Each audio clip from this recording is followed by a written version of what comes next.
Hey guys, what is up? This is Matt here, and welcome back to a brand new video. As you guys see by the title of today's video, we're going to be talking about how Boruto has set up Naruto and Sasuke for a future exit. So if you don't want to be spoiled, I'd recommend clicking off this video, as we will be covering some things that happened in Chapter 54 and Chapter 55. I know these chapters have been out for a little bit, but if you still don't want to be spoiled, I recommend clicking off this video, as we're going to jump right on into it. So we know that in Chapter 54, Momoshiki resurrected himself into Boruto after Boruto lost consciousness and stabbed Sasuke in the Rinnegan to get rid of the time-space ninjutsu. So that leaves Sasuke with just one eye, his eternal manga kill Sharingan. And then in Chapter 55, we see that Kurama explains to Naruto that Baron Mode sacrificed Kurama's life and not Naruto's, and his tail beast chakra was completely extracted and he will be gone for good. So, obviously we see that Naruto and Sasuke are being set up for an exit. Now, a lot of people were upset and thought it was really stupid that Kurama were to die and stuff like that. But, if you think about it, in the beginning of Boruto, we still don't know how this is going to happen yet. We see Kawaki say that he's going to send Boruto where he sent the 7th Hokage. And now, many people speculate that Naruto isn't dead in that sequence, but he could be dead. And in that opening sequence, we see Boruto, presumably with Sasuke's headband with the slice through the hidden leaf logo, Sasuke's cape, and Sasuke's sword.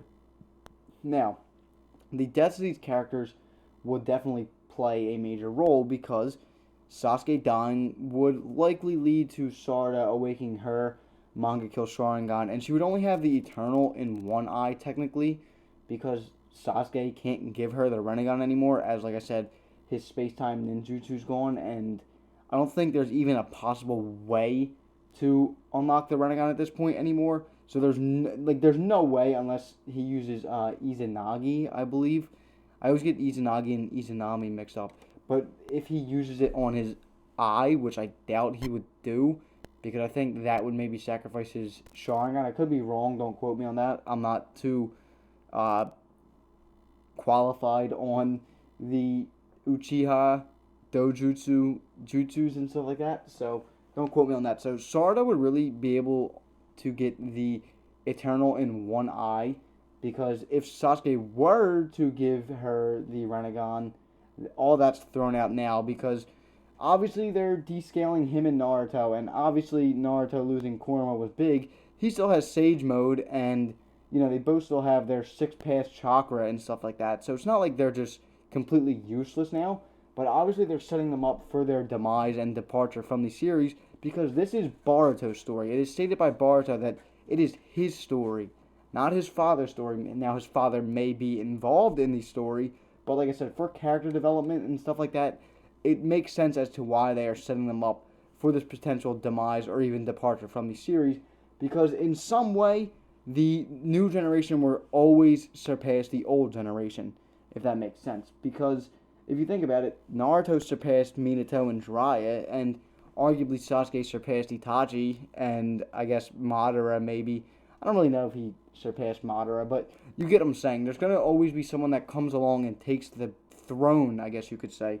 And this new generation, it's based on Boruto and his friends. Well, kind of at this point, just Boruto and Kawaki, who show signs of, in a sense, Kawaki admires Naruto and Sasuke, or I'm sorry, Boruto admires Sasuke. So, in one shape or another, they're going to overtake the previous generation just for, story purposes and stuff like that. I know a lot of people were upset by this, but if you think about it, it makes sense. It was supposed to happen like this, and I understand people are upset that they don't want to see Naruto and Sasuke suffer, but like I said, they're not completely suffering. I know they've gotten their ass kicked in most fights against Jigen and Ishiki, and they're even weaker now, but it makes sense in terms of story-wise. And like I said, I do understand why people are upset, but for the story and for character development, it definitely makes sense.